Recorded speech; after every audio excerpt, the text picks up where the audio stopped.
Shalom, hari ini kita akan merenungkan kitab Kisah Para Rasul pasal 20, teksnya ayat 17 sampai 38. Dan sudah dibagi dua paragraf. Paragraf yang pertama ayat 17 sampai 35. Paulus jadikan pertemuan dengan para penatua jemaat Efesus di Miletusnya dan menerangkan rencana Tuhan yang akan ditangkap di Yerusalem.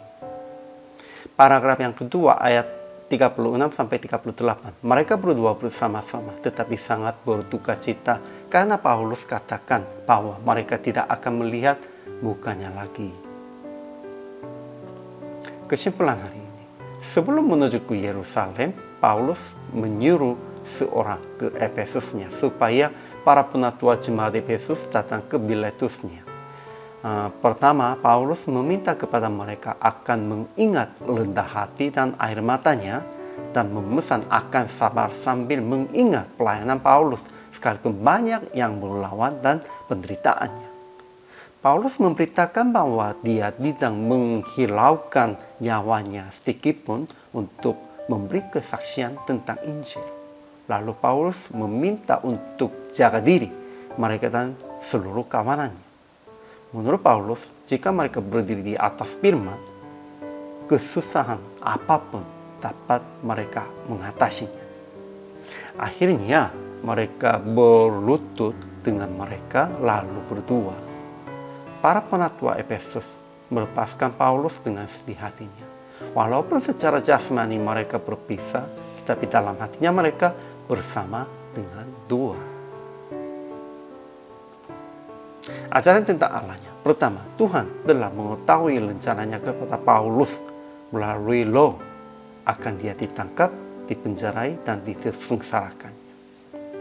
Kedua, kita harus membantu orang-orang yang lemah dengan mengingatkan perkataan Tuhan Yesus adalah lebih berbahagia memberi daripada menerimanya.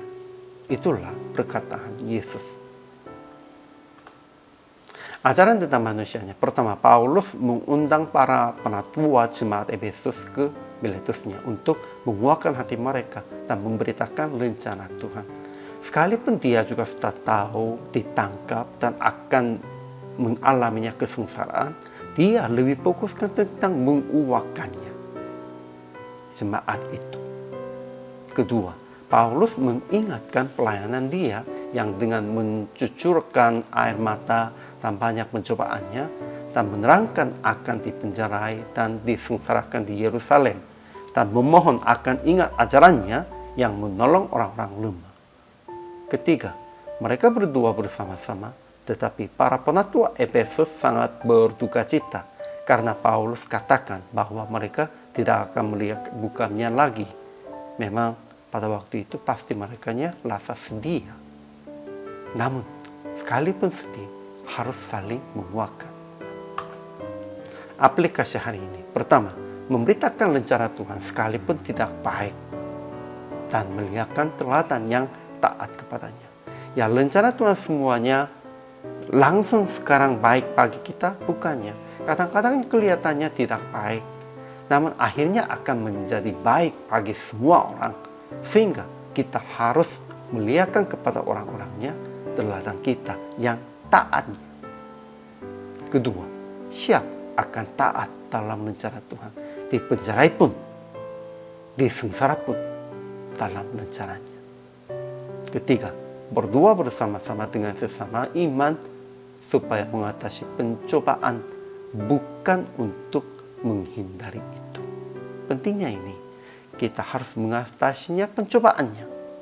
Kalau orang-orangnya ingin menghindarinya, itu pun juga menjadi kesulitan. Jadi PR praktik hari ini memperhatikan atas rencana Tuhan sekalipun tentang penderitaan dan kesengsaraan dan saling mendukung doa untuk mengatasi di dalam kuasa Tuhan. Tuhan pasti memberitakan banyak kesulitan bagi kita. Namun itu bukan untuk menghindarinya, supaya kita menguatkan hati dan mengatasinya. Kalau usahanya demikian itu, pasti bisa mengatasi. Karena Tuhan tetap menyertai. Karena Tuhan akan memberikan kekuatan secukupnya. Hari ini juga selalu melayani. Tuhan Yesus memberkati.